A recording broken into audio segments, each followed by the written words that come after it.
placing his hands at the base of the hill and working his way under the heavy mound. He lifted it with the valor of a hero's thrill, while under its shelter came souls from all around. The deluge of water lasted for 7 long days. Amazed and saved. It was open, Maharaj. Yeah. 21:18. Govardhan. It was open, Maharaj. Yeah. 21:18. Govardhan. Thank you very much. How can we do this one?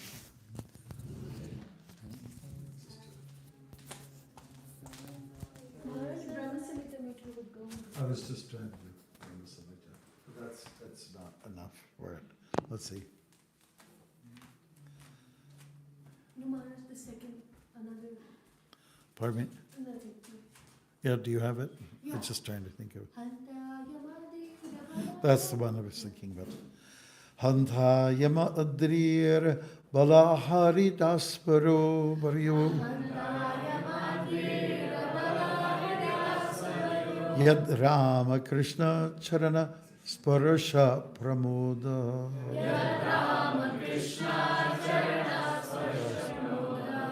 Manang Tanuti Sahakuk Kanayustaruyat.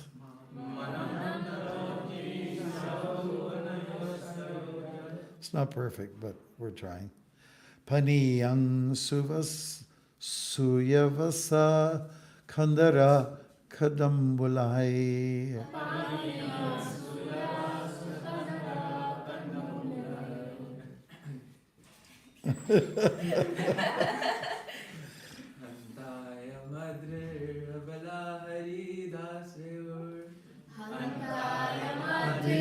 Abala Haridas Yavaro. Yad Rama Krishna Charana Sparsha Pramoda. Rama Krishna Charana. Manam tanoti sahago ganayastayuryat.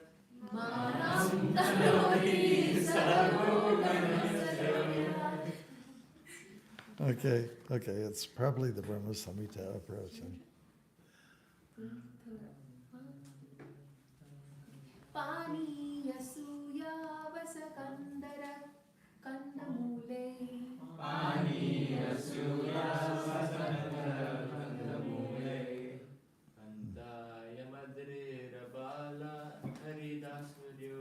Antaya madre rabala haridasvaryo. Antaya Madhriya Abala Haridasyavaryo. Yad Rama Krishna Charana Parasa Pramodaha. Manang Tanoti Sahago Kanyustaroriyat. Paniya Suvasvasa Kandara Kandamulaya. So, okay, that would probably have been better. Let's move along, shall we? Hare Krishna. Hanta. Oh. Oyam. This. Adrihi. Hill. Abala. O friends. Haridasa Variha. The best among the servants of the Lord. Yet, because Rama Krishna Charana of the lotus feet of Lord Krishna and Balaram. Sparasha, by the touch. Pramodaha, jubilant. Manam, respect. Tanoti, offers. Saha, with. Go Ganayaho, the cows, calves, and coward boys. Tayoho, to them Sri Krishna and Balaram. Yet, because. Paniya, with drinking water.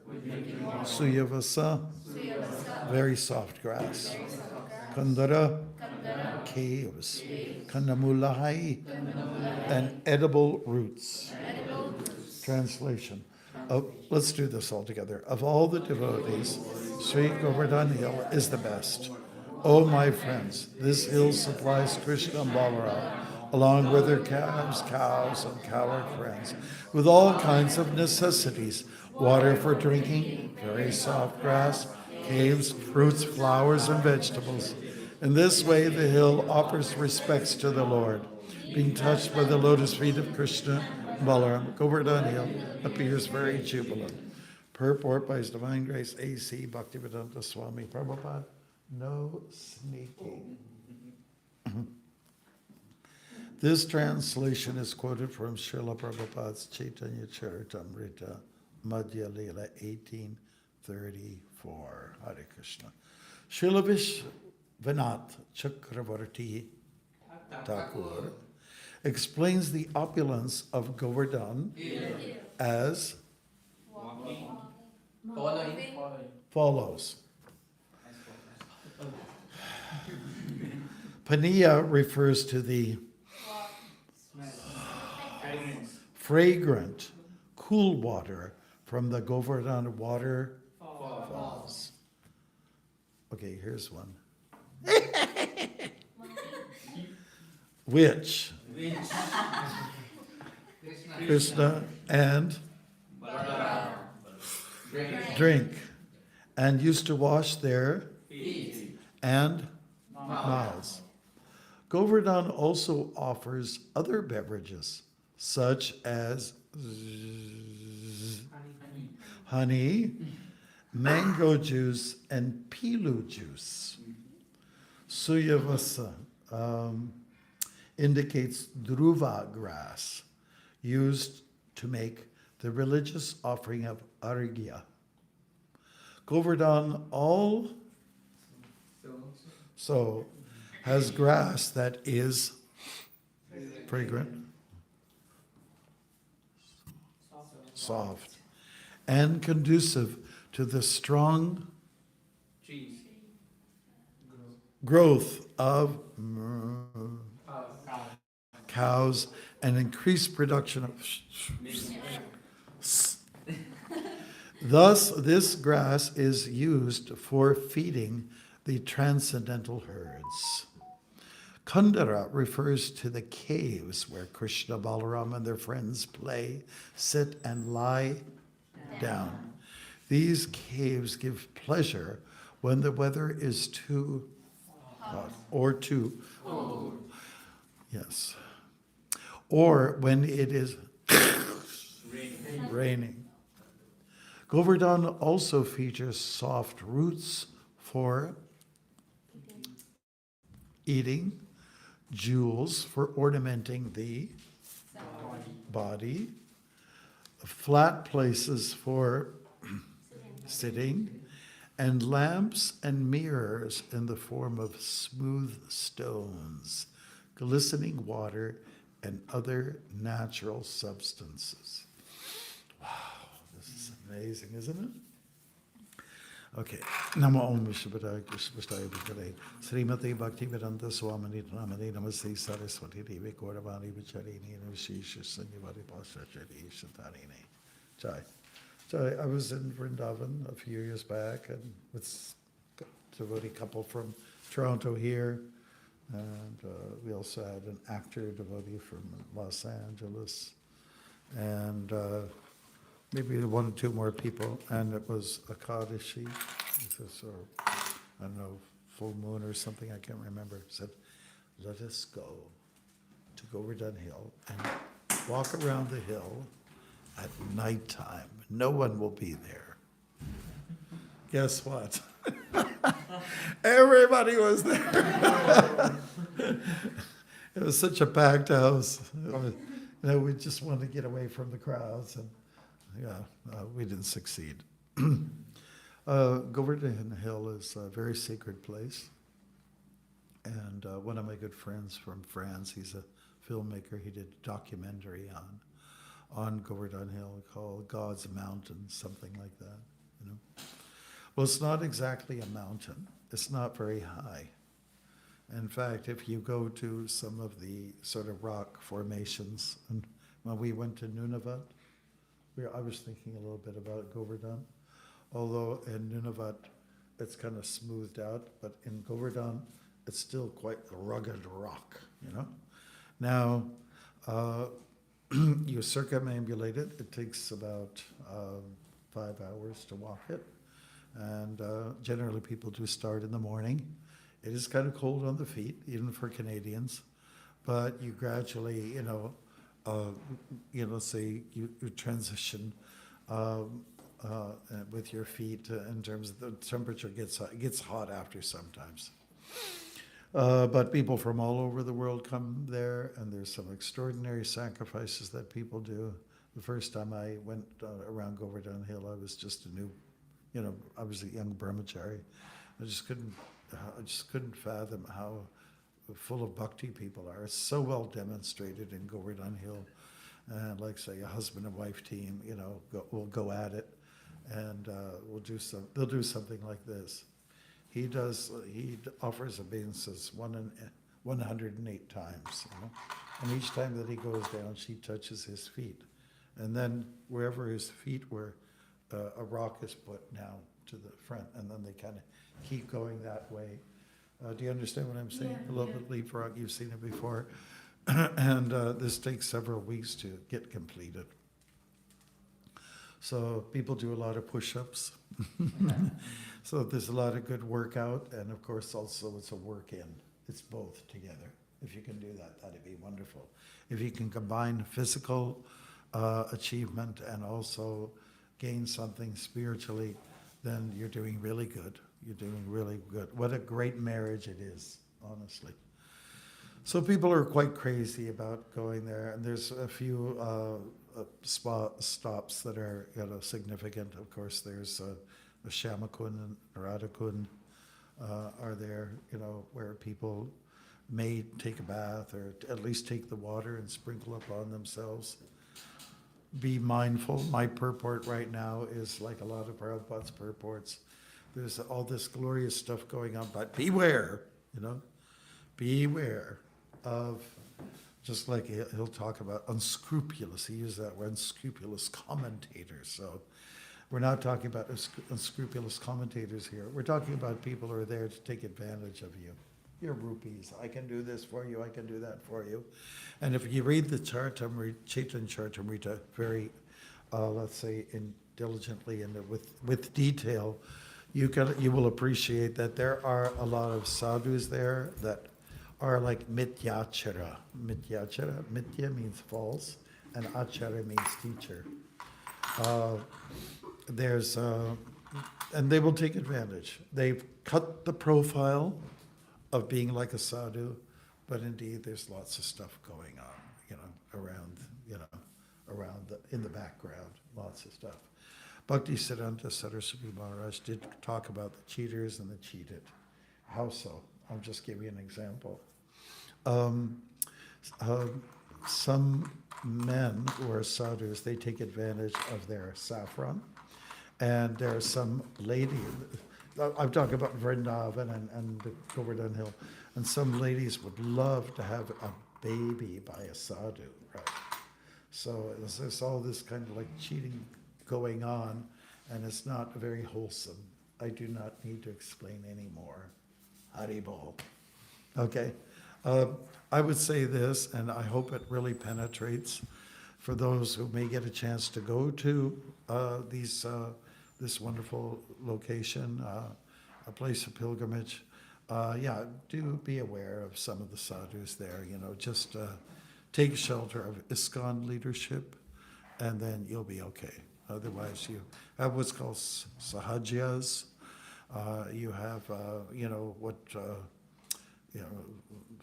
what's the term that's used there in Guyana? We say pundit, if you're an actual genuine, saintly person. But in Guyana, they say bandit. Pundit, bandit. Okay, so just have to be careful. Just always on these ventures, go with the right kind of people, go with good association. And it's probably a good idea not to go alone, okay? That's all it is. Now, what about Govardhan Hill? Okay, I'm going to tell you some interesting stories.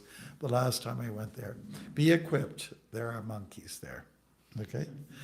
Your bead bag might get stolen. Your telephone like it's stolen. Don't have it up in the air. They're going to take it from you, and they'll try to ransom, okay? Oh, man, yes. Oh, yeah. Oh, yeah. And so you have to be aware of the thieves.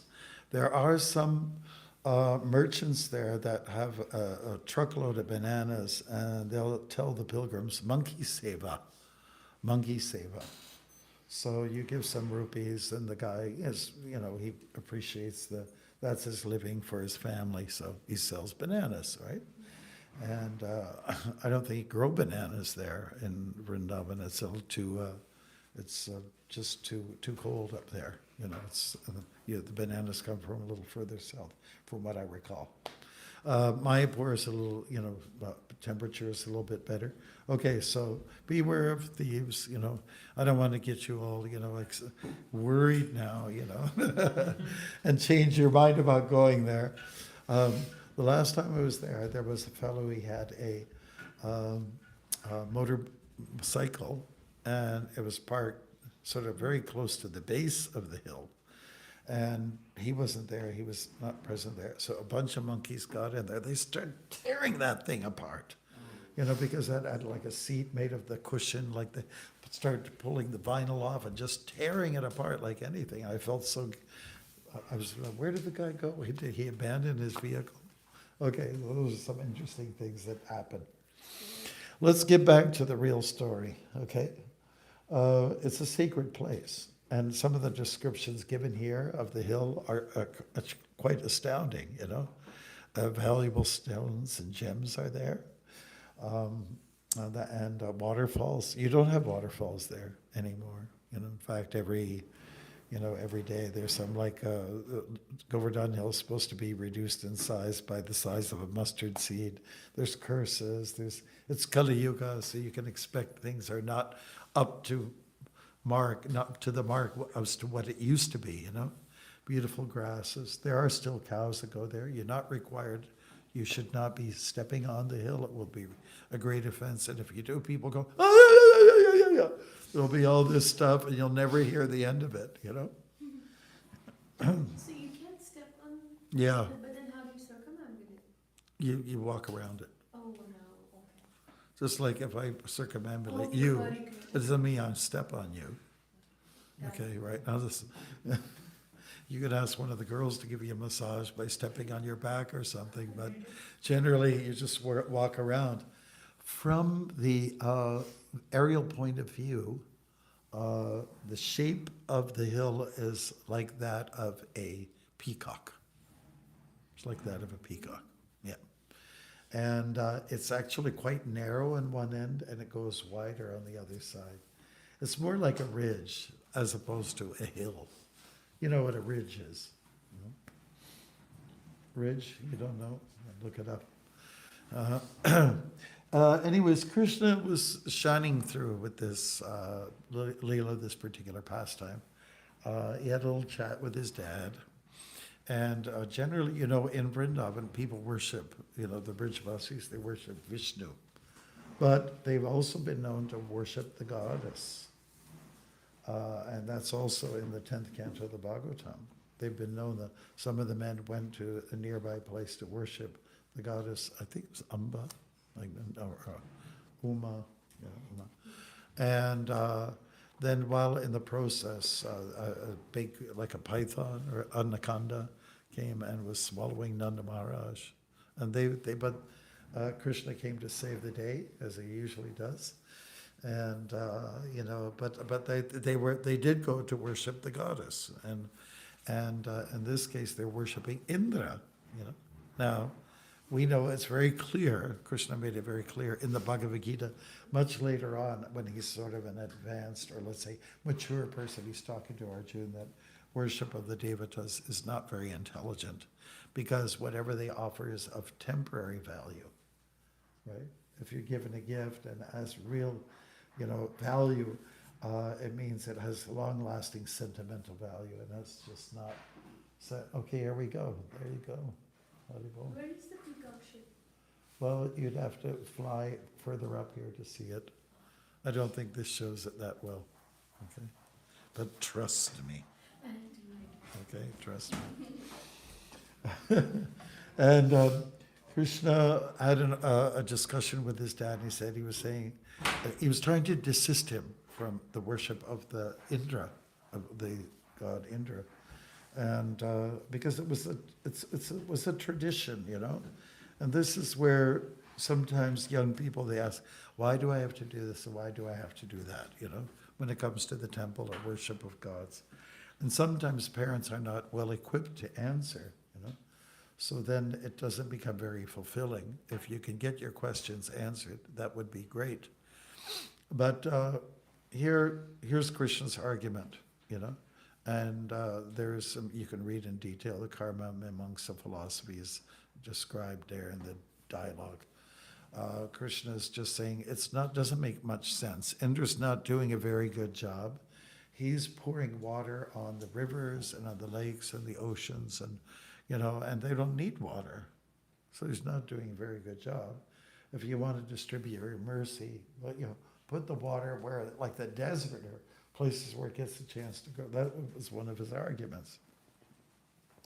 And then Krishna said, why don't we, and it's a very bold thing, gutsy. Krishna's very gutsy as a little kid. And he's 7 years old at this time. Very gutsy, and he's saying to his father, Dad, I think we should just, whatever puja paraphernalia is there, whatever food has been prepared for this festival to Indra, I think we should shift it over to the hill. Okay. Now, in our tradition, we worship stones and we worship hills and Mother Earth even, right? It's an interesting religion. People come here sometimes, they say, they're worshiping a plant, you know?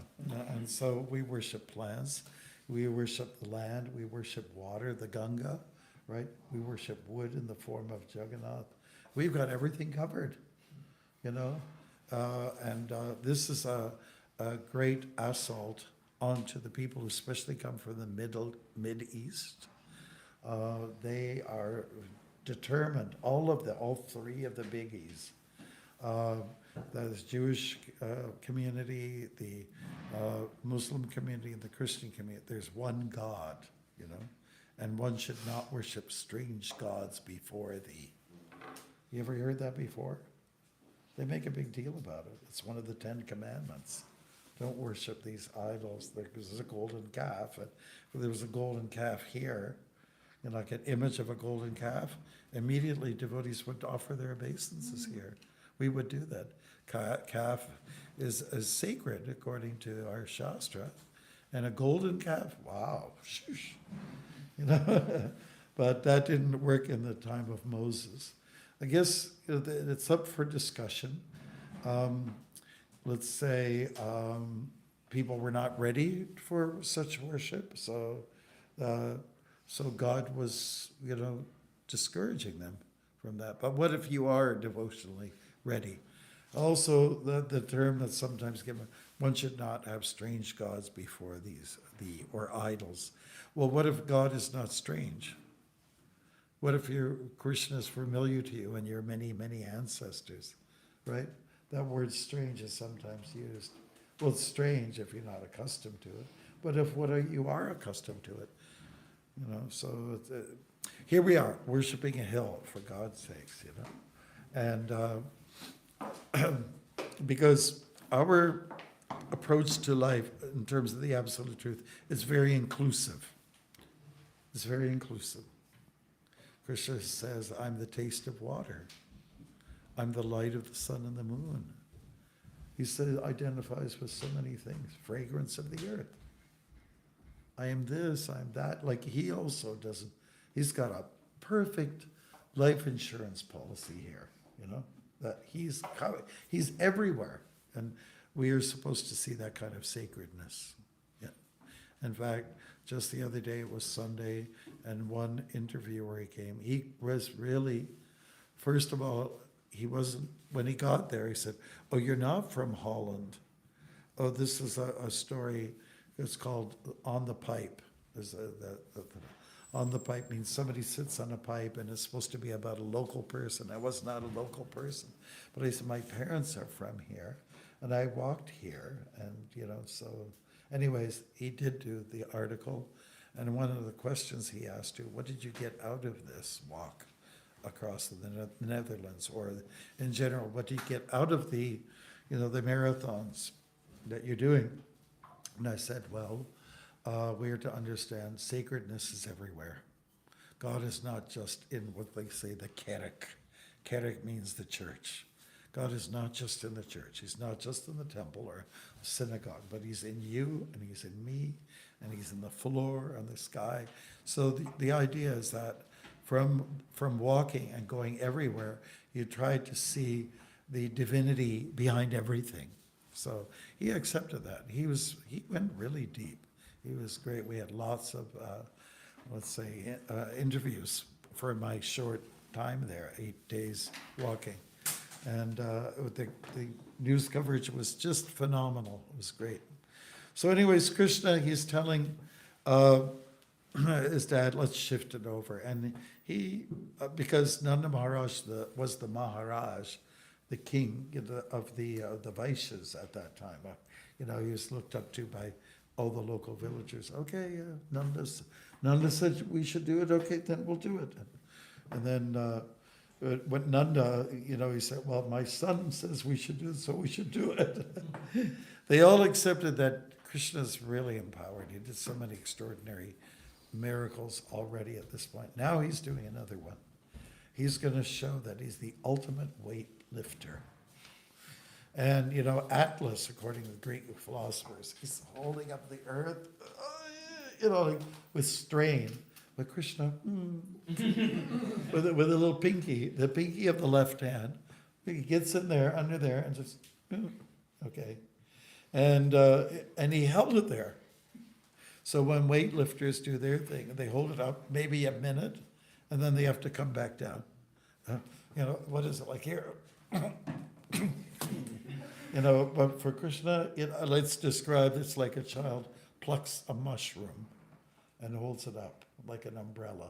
And that's what the Govardhan Hill actually did for the inhabitants of Vrindavan, for the Brijvasis, acted like an umbrella and protected everyone from rain that came down like pillars.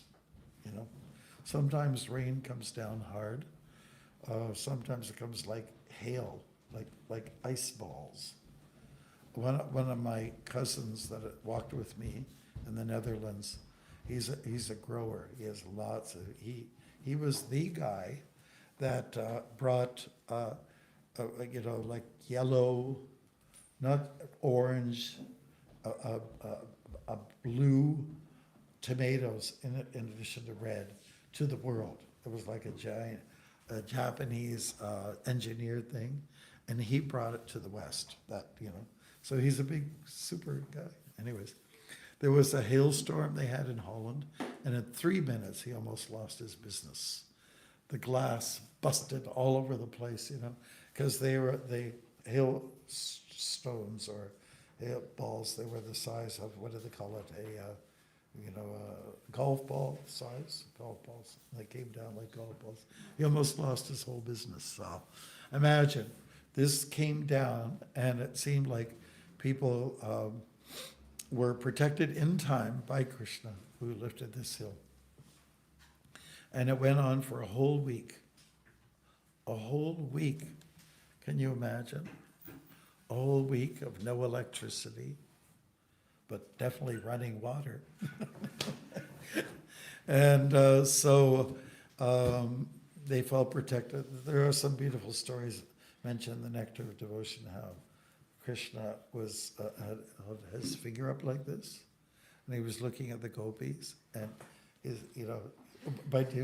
he shook his hand, shook a little bit, and Balaram knew exactly what was going on. And people were going, oh, they thought he was going to lose it, Balaram says, I know what's going on here. Yes, so this is, and Yashoda, she's saying, she wasn't believing in the beginning. Oh, Krishna didn't lift that hill. He's not holding that hill up there. It's Nanda maybe. Nanda's a strong man. He may be holding it, but not Krishna. No way, not Krishna. Some of the interesting tales that go along with it, and somebody was suggesting he might need a massage, on the one hand, so shifted over to the other one. Beautiful story, and then of course it came down smoothly, and everyone was protected from the flash flood that Indra created. Now, Indra was a puffed up man, and still is. Of all the gods, he seems to be the one that's quite jealous, and he seems to be the one that's quite sensuous, to be honest with you. And but he took a humble position. He actually took a humble position, and when he saw that Krishna outsmarted him, he accused him, talkative little kid down there, Now he's not talking like that anymore. But I think he deserves my respect, A little thing that came on the Instagram just yesterday. Does anybody know Francis of Assisi? Francis of Assisi. He would communicate with the animals, and people worldwide respect him so much. Anyways, in 1970, a beautiful film came out. It's Brother, Sun, Sister, Moon. And he went to the Pope, and this is accurate, he went to the Pope at the time, and he came with his followers, and they came barefoot into this prestigious, like Roman mansion, and the Pope came down from his throne, steps down, and he went to Francis, and he was so moved by his humility because he was a real deal. He was the real monk, humble. And he was talking about, consider the lilies of the fields. They do not pray. God provides them. He provides them with the water that's needed. So anyways, the Pope was so moved by him, he came down to the floor. And it's kind of an Italian thing, but he kissed the feet of Francis of Assisi, who's like a humble monk, and people are going, oh, how could he do this?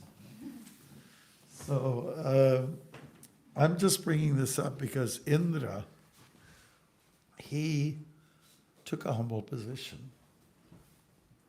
And just like Brahma did, when the last story that Prabhupada translated from the Bhagavatam before he passed away was about Brahma stealing the cows and the calves, and Brahma got outsmarted. He got out-mystified. So that's what we learn from this particular story, this particular pastime. Don't mess with Krishna. That's really what we're supposed to learn from this. And so up to this day, we worship Govardhan Hill, which saves the devotees. And it was Krishna who did the saving, and he'll continue to save us. So we worship, we worship the plant today. We worship some stone today. They're called deities, marble deities.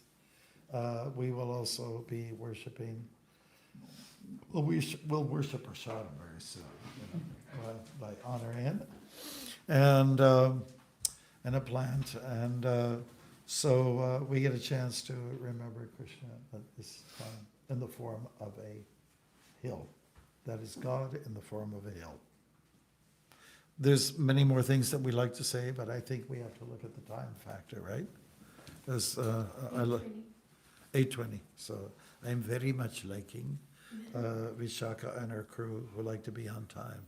She reminded me, Maharaj, it's 7:30. We have to go. Okay. So for the class, Prabhus, there are lots of hills. There's lots of mountains out there.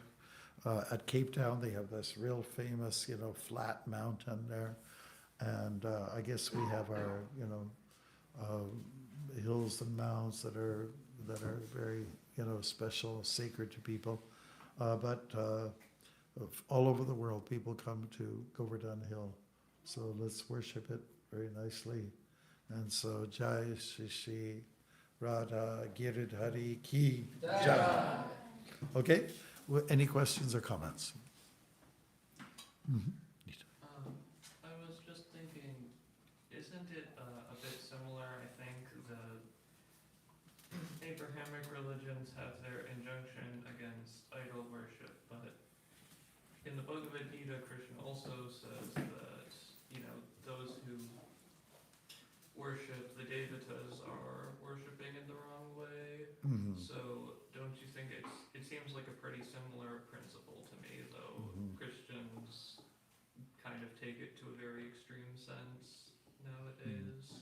Mm-hmm. Yes, they definitely do, and there's a history of people coming, like invaders into India and coming into temples, breaking down the temples, breaking down Krishna deities, crushing it down just on them, making it for a new mosque, the steps. We know there's a very ugly history there. We call them iconoclasts, those who come and destroy deities. So what to say about that? Yeah, Krishna's telling us, if you're going to worship, put your reverences in the right direction. Don't just worship any old thing, but where it's clearly, by Shastric approved by the scriptures, that we should honor that, we should worship, right? I mean, let's put it, in one sense, everything is God, God's energy. Prabhupada said he made it very clear, on a higher principle, Krishna is everywhere, everything's God, that's true. But then we get a little specific, and that is a particular deity before the prana pratishta, which is the, establishing the deity in the temple. It's already worshipable. But when the priests come in and they invite the Lord, invoke the Lord to come inside, then it's very special, So it's a matter of maturity, a matter of seeing that, yeah, God is everywhere, so worship. But when it's clearly defined that in some specific areas, do take a little extra time to honor God. We're supposed to be worshiping each other too, by the way, not worshiping the demigods. We can worship because God is in their heart, and that from that point of view, we can worship them. So, but Krishna does get specific. Let us apply the philosophy Achintya Bheda Bheda Tattva, which means everything is one, but also different at the same time. So we take a wide brush, we say it's all the same, but we also get a little meticulous at the same time. Perfect philosophy. Anybody else? Yes. You were talking about a curse that there were waterfalls, and now there are some curses too. Could you tell us more about that? No, I don't know the story very well. I've heard different versions of it, and I didn't hear it from Prabhupada, so I'm not going to say it. But if you want to, go by some kind of folklore, fine. But I don't. I don't take those things too seriously. I'm more a man of dharma. What's right? What's proper? Therefore, I can't tell you. But apparently, the hill is shrinking in size. It's wearing down, and so I'd say, before it's flat, go to see Govardhan Hill before you don't even know where it is, where to go. Yeah, but there's, we have all these interesting tales and stories about curses and so on like that.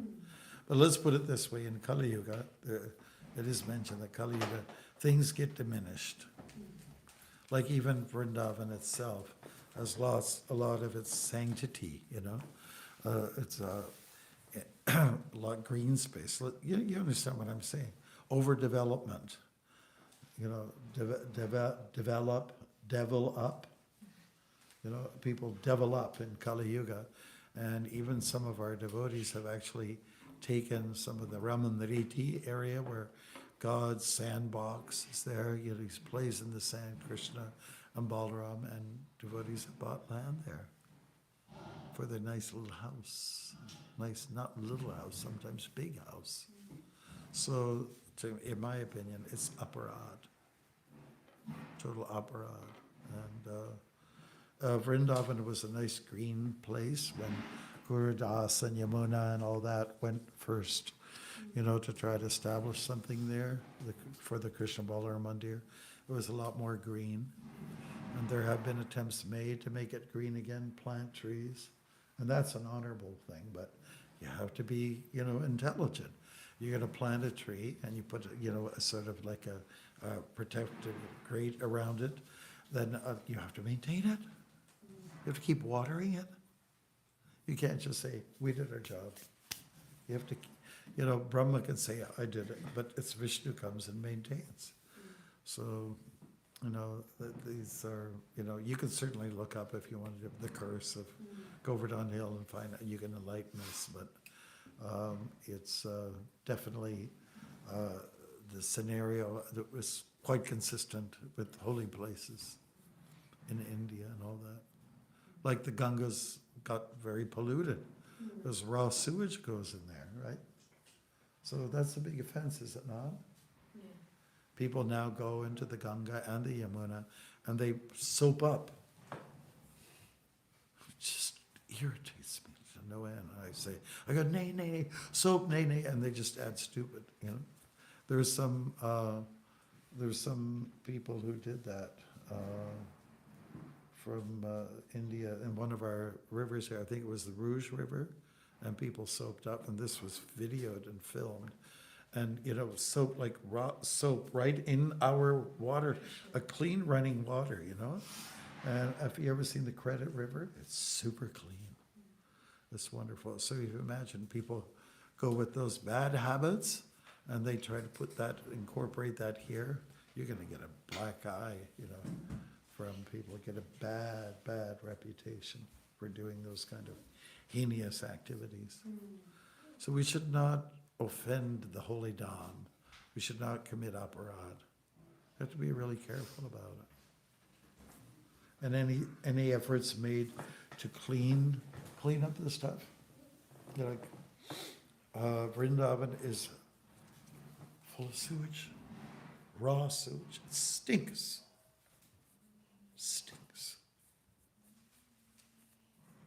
And, we can look at the descriptions here and then compare it to what Vrindavan is now. It's really bad news. Yeah. And as Vaishnavas, we should be hurtful that this is going on, Plastic garbage everywhere.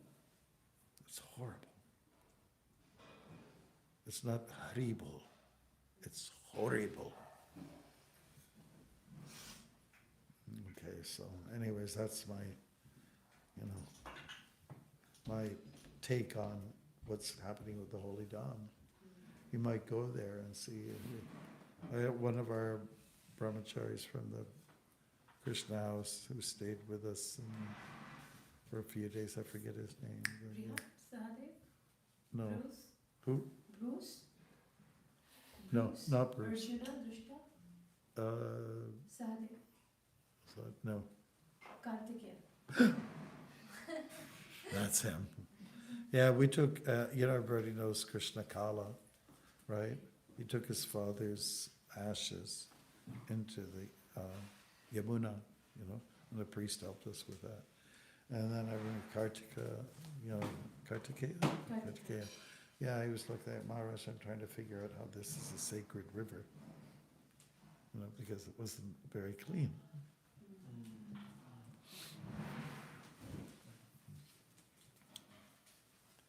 So let's put it this way, everyone's clean, everyone's got a clean soul, but there's some pile-up according to the Shikshastakam, there's a pile-up of crap from many lives, so we have to clear it away by chanting.